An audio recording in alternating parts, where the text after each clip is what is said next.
하나님 말씀 보겠습니다. 말라기서 1장 1절에서 5절 말씀입니다. 말라기서 1장 1절에서 5절 한 절씩 교독하시겠습니다. 1절 먼저 읽고 시작하겠습니다. 읽겠습니다. 시작. 여호와께서 말라기를 통하여 이스라엘에게 말씀하신 경고라. 자, 구약 마지막 선지자 말라기입니다.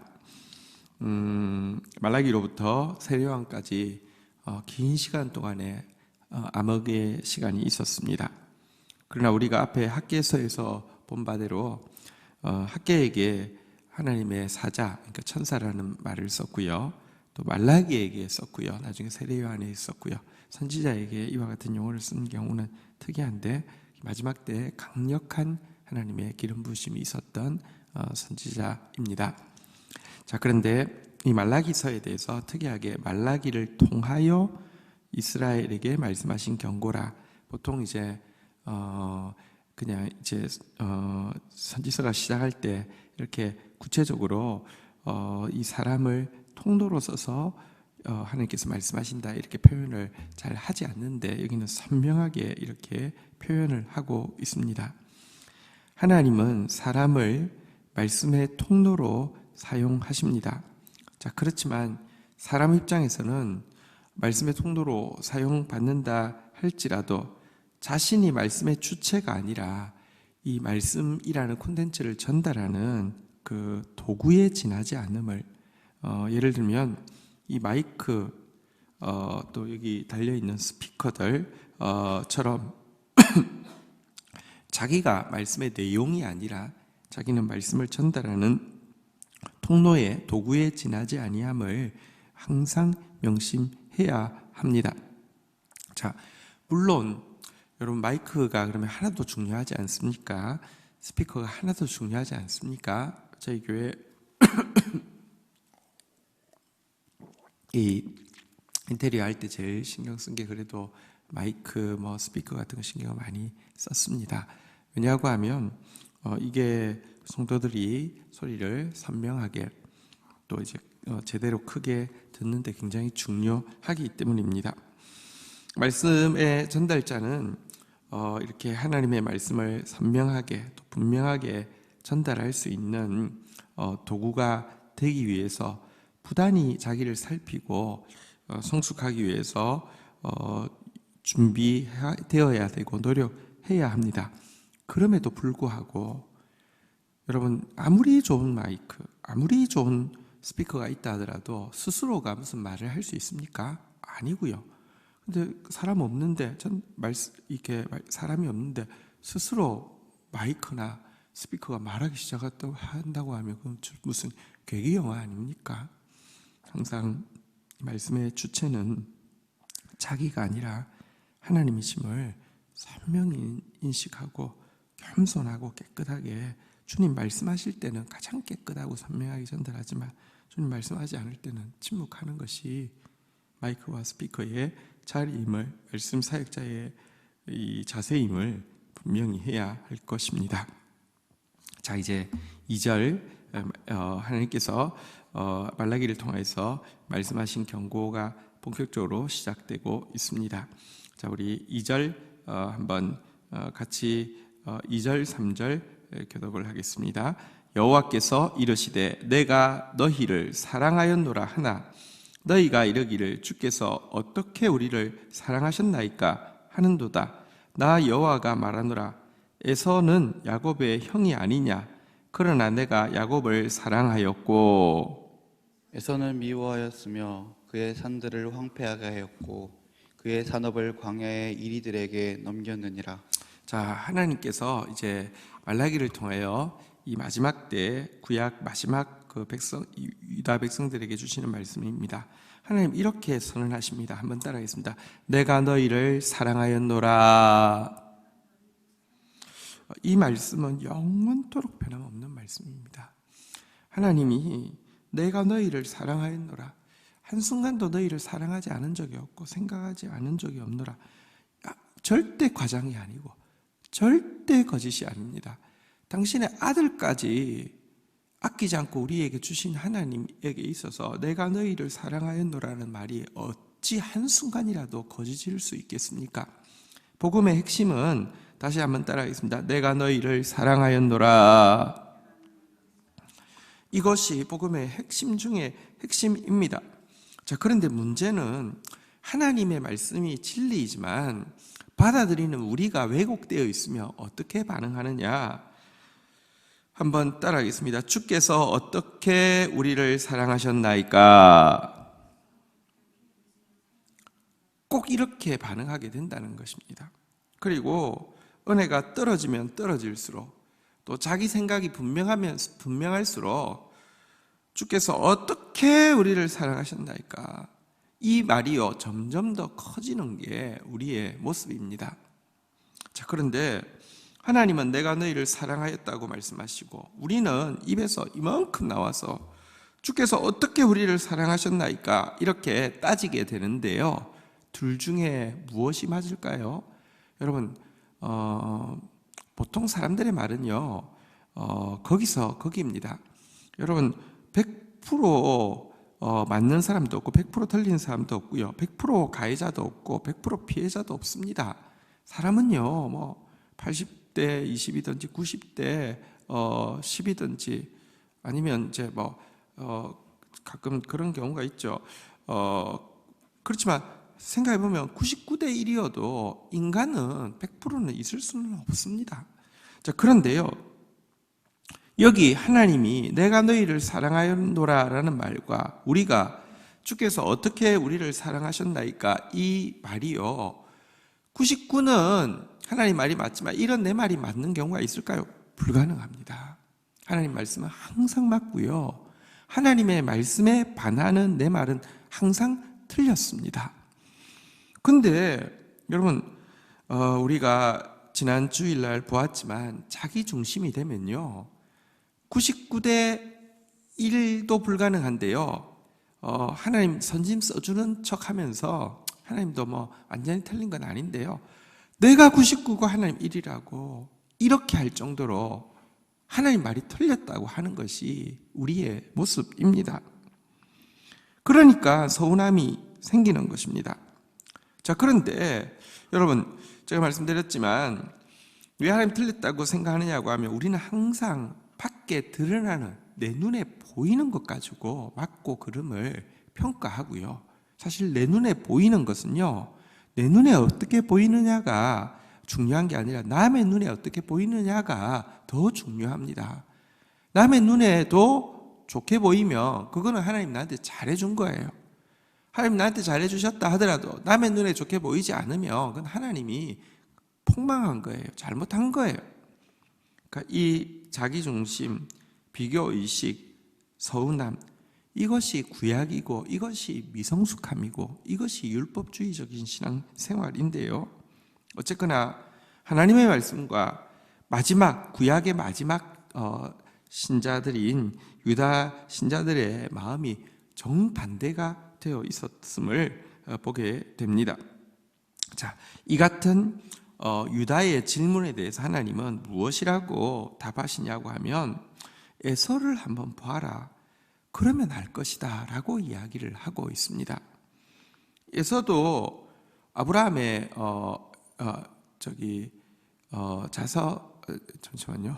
자손이잖아요.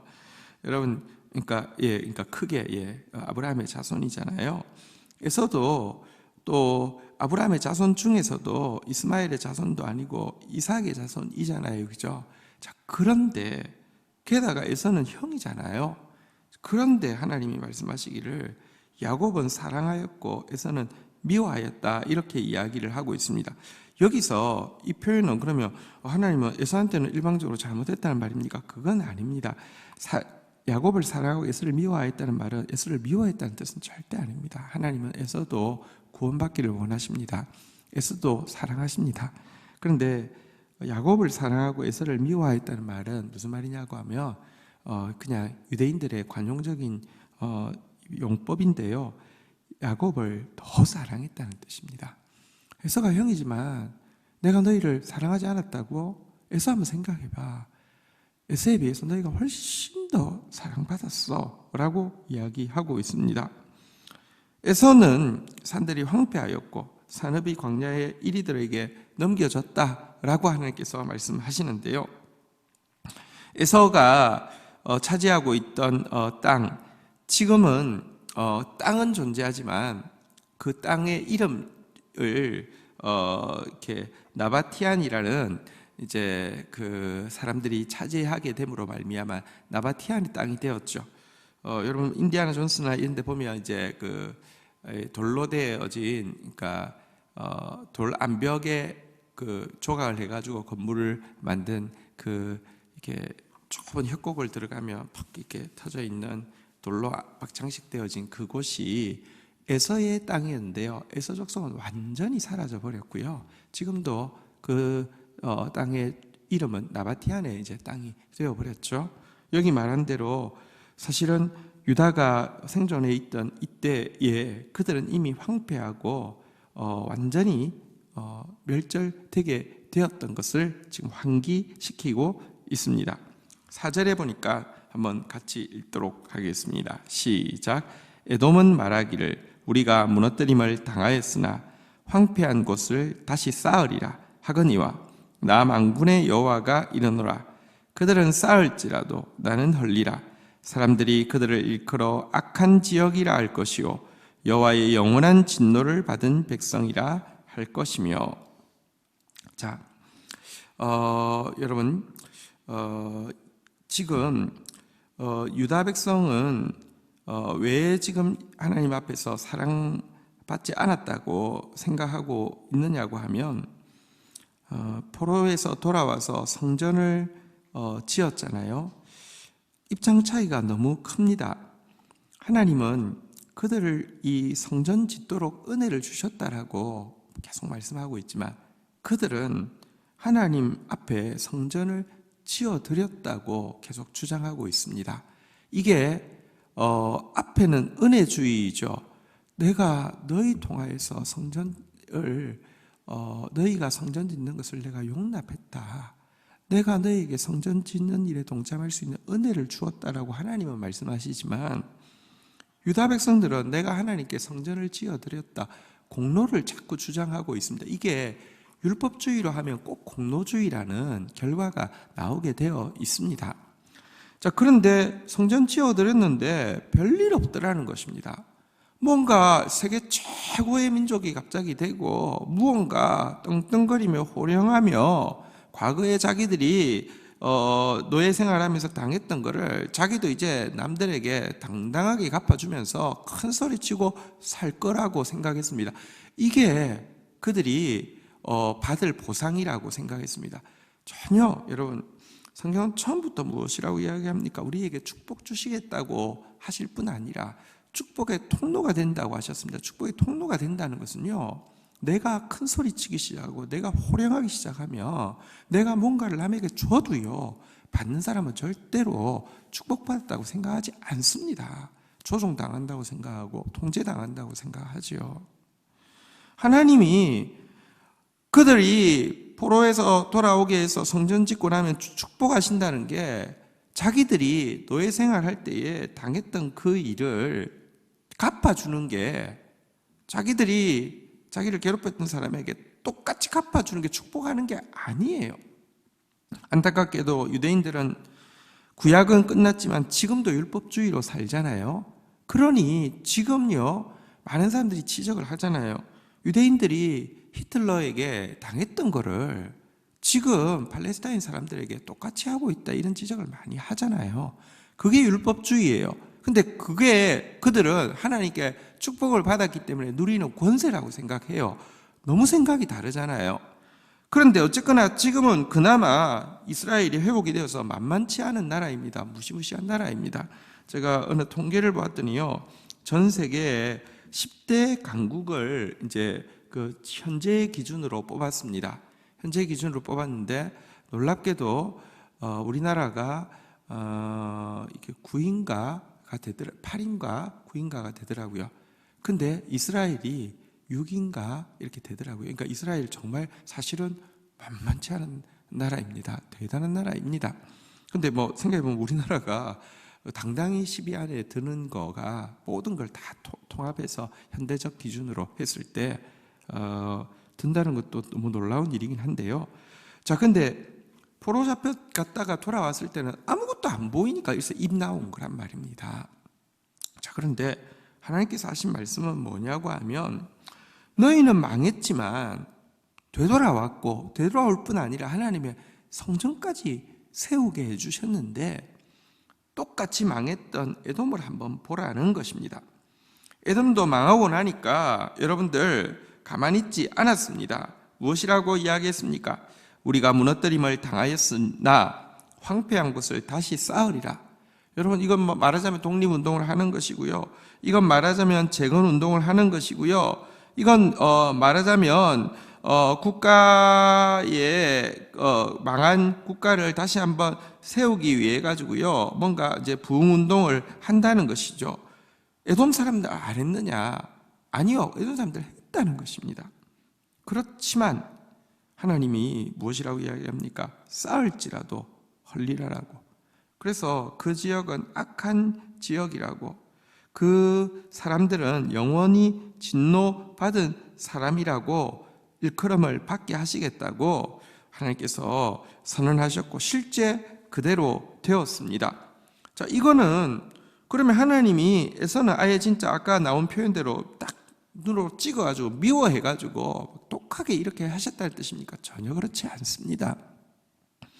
에서가 쌓은 악에 대해서 하나님께서 심판받도록 내버려 두셔서 에서가 이렇게 된 것이지, 에서는 피해자인데 하나님이 그냥 감정적으로 미워해서 이랬다는 뜻이 전혀 아닙니다.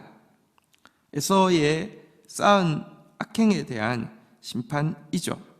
또 하나님께서 에서를 이렇게 멸망시킨 제일 중요한 이유가 뭔지 아십니까?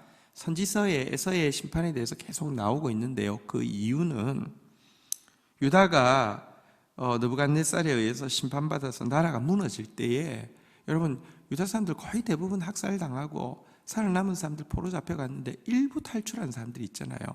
그 사람들 에서가 딱 기다렸다가 잡아가지고는요, 조롱하고 모욕하고 노예 무역에 팔고 죽이고, 그러니까 어떤 의미에서는 겨우 살아남은 불쌍한 사람들인데 불쌍히 여길 수 있잖아요. 왜냐하면 형제가 아니잖아요. 자, 근데 그들에게 했던 학대를 하나님 잊지 않으시고 심판하시겠다고 계속 에서의 심판에 대해서는 그 이유를 그것이라고 이야기합니다. 여러분, 절대 약한 자들 괴롭히는 거 하나님 정말 싫어하십니다. 하나님 제일 좋아하시는 게 정의라고 하면 하나님 제일 싫어하시는 게요, 약한 자들을 학대하는 모습 싫어하십니다. 이번에도 우리 분명히 알아야 합니다. 여러분, 선거가 누가 이겼다고 잘 됐다 그렇게 볼 수 없습니다. 왜냐고 하면 여러분, 과해지는 것은 또 하나의 심판의 전조가 될 수 있습니다. 인간은 다 거기서 거기이기 때문입니다. 그러나 한 가지 분명히 알아야 되는 거, 보수가 분명히 알아야 되는 게, 보수가 세월호 사건을 조롱하는 게 보수가 되면 그건 보수가 망할 징조입니다. 정확하게 약한 자에 대해서 한 번이라도 제대로 사과한 적이 있으며 정직하게 진상이 뭔지 규명된 적이 없이 무조건 이야기만 나오면 조롱하고 모욕하고 또 이렇게 이야기하면서 덮으려고 하면 그게 보수고, 세월호 이야기하면 진보가 된다, 그러면 보수는 더 망할 것입니다. 건강한 보수가 세워지는 건 너무 중요한데 세월호 이야기하면 진보가 되어지면 그건 보수가 망할 공식이라는 것입니다.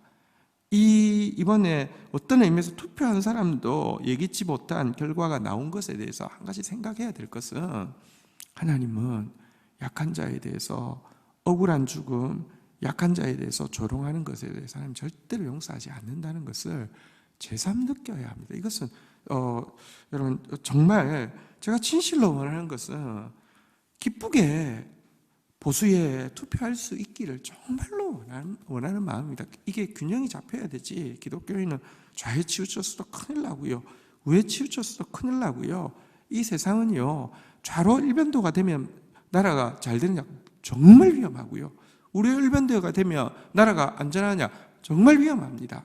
그러나 하나님께서 여러분, 에돔에 심판하신 제일 중요한 이유가 약한 자를 괴롭힌 것에 대한 것임을 우리 잊지 않아야 합니다. 자, 그런데 그러면 에돔은 자기 죄로 말미암아 무너졌다라고 이야기하면 그게 무슨 야곱을 사랑하신 것입니까? 유다를 더 사랑하신 것입니까? 유다 역시 죄로 말미암아 죄에 대해서 이야기하면 이 에돔에 조금도 부족하지 않을 정도로 악했잖아요. 그런데 에돔은 그 죄값으로 말미암아 무너졌는데 야곱은 아직 살아있잖아요. 아니, 아직 살아있는 게 아니라 여러분, 스룹바벨 성전은 눈에 보이기는 초라하지만 예수 그리스도를 예표하며 예수 그리스도가 실제 그곳에 임할 성전을 쌓는데, 다시 말하면 내면의 성전, 아직도 우리에게 말씀이 들리고 아직도 우리 같은 자를 말씀이 다듬어 가기 위해서 여러분이 괴로운 게 아니라 말씀이 괴로워요. 그걸 아셔야 됩니다. 내가 하나님 때문에 피곤한 게 아니라 하나님이 나 때문에 피곤한 겁니다. 말씀이 들어오고 싶어도 내 작은 틀이요, 내 견고한 자아가 얼마나 말씀을 괴롭힙니까? 핍박합니까? 말씀을. 바울이 예수 핍박하는 것 이상으로 우리가 말씀을 핍박합니다. 그런데도 하나님의 말씀이 우리를 포기하지 않는 것, 이거 자체가, 한번 따라하겠습니다. 내가 너희를 사랑하였노라. 그렇다는 것입니다. 이거를 애써 보면 알 수 있지 않느냐라고. 너하고 똑같이 악한데, 그들은 망했는데 너는 지금 아직도 내가 너를 쓰고 싶어서 사랑 말씀으로 또 깨끗하게 하고 말씀으로 또 다듬고 있지 않니라고 말씀하고 있다는 것입니다. 자, 우리 5절 같이 한번 읽도록 하겠습니다. 읽겠습니다. 시작. 너희는 눈으로 보고 이러기를 여호와께서는 이스라엘 지역 밖에서도 크시다 하리라. 자, 눈의 문제입니다. 눈을 좁게 하여 자기만 보고 있는 사람은, 다시 이야기하지만, 서운함이 가득하고요. 결국 자기 눈에 생각하는 현실적인 거 생각하기 때문에 비교의식 가지게 되기 때문에 여러분, 서운함이 가득할 수밖에 없습니다. 그러나 눈을 열어서 실상을 보게 되어진다고 하면, 하나님은 이스라엘 밖에서도 크신 분이시구나, 온 세계의 역사를 공의와 정의로 인도하고 계신데 하나님께서 이스라엘 지역 밖에서도 크시구나, 그런 크신 하나님이 나를 사랑하고 계시구나를 고백하게 된다는 것입니다. 오늘도 사실은 하나님은 정말 한순간도 빠짐없이 우리를 사랑하고 우리를 위하여서 쉬지 않고 생각하고 일하고 계심에 틀림없습니다. 눈이 열려서 주님의 사랑이 알아지고 깨달아지며 감격하며 은혜주의자가 되어져서, 한번 따라하겠습니다. 예수 중심, 사명의식, 감사함 넘치는 그런 저와 여러분 되기를 주의 이름으로 축복합니다. 주신 말씀 붙잡고 우리 주님 앞에 나아가 기도하는 시간 가지도록 하겠습니다. 기도하시겠습니다. 하나님 아버지, 감사합니다. 이 아침에 주신 말씀을 인하여서 감사합니다. 하나님, 나 같은 자를 사랑하여 주시는 것 말로 표현할 수 없는 은총임을 고백합니다. 하나님 그 사랑 받은 자로서 감사하며 그 사랑으로 나를 사용하여 주시니 소명의식에 붙잡힌 바 되어져서 예수 중심으로 살아갈 수 있도록 저희를 도와주시기를 간절히 간구하고 소원합니다. 하나님, 같은 죄를 지었지만 아직도 용서받고 있고, 같은 죄를 지었지만 말씀으로 아직도 다듬고 있고, 같은 죄를 지었지만 말씀 가지고 아직도 우리를 쓰시기 위해서 우리를 통로로 삼고 계실진데 감격하며 감사하며 눈 열려 하나님 크시다 고백하는 저희들 되어질 수 있도록 인도하여 주옵소서. 하나님 감사합니다. 내가 너희를 사랑하였노라 말씀하신 그 크신 사랑 앞에 오늘도 감격하며, 오늘도 나의 작은 자기중심이, 비교의식이, 서운함이 녹아져 내리게 하여 주시며, 받을 자격 없는데 받고 있는 너무 놀라운 사랑이오니, 임할 자격이 없는데 임하고 있는 너무 크신 말씀이오니, 하나님 예수 중심으로 소명의식으로 감사함으로 살아드리는 하루 되어질 수 있도록 주여 역사하여 주시기를 간절히 간구하고 소원합니다. 내가 하나님의 성전을 세워드린 것이 아니라 하나님께서 나로 하여금 성전 세우는 일에 동참할 수 있도록 은총을 베풀어 주셨음을 잊지 않게 하여 주시며 좁고 작은 눈으로 하나님을 재단하고 판단하는 자 되지 않게 하여 주시고 여호와께서는 이스라엘 지역 밖에서도 크시다라고 만군의 하나님을 고백하는 감사가 넘치는 하나님의 사람으로 살아드릴 수 있도록 은혜를 더하여 주옵소서. 예수 그리스도의 이름으로 기도 올립니다. 아멘.